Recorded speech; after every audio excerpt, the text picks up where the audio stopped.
The last post is a bugle call, originally used to signal the duty officer's inspection of the last sentry post when barracks were secured of an evening. With the introduction of individual timekeeping, these calls became redundant and their purpose began to change.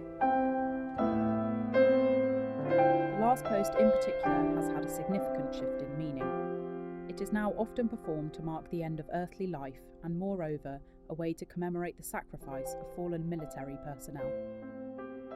One of the most challenging aspects about sounding the last post is that even if you do get a good chance to do a good warm-up beforehand, it's not uncommon to be stood around for more than half an hour, 45 minutes in the rain, in the wind, getting cold, without chance to play a bit to keep the lips focused. Stood there waiting for that first note.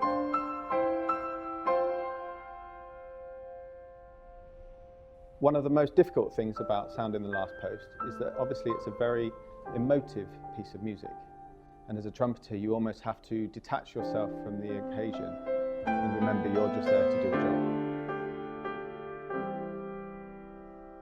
Every last post engagement is different, whether it be a rededication service, a funeral or a commemoration.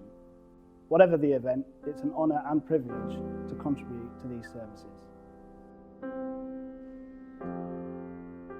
It's a wonderful feeling knowing that you've given something to the families of service personnel at their funerals.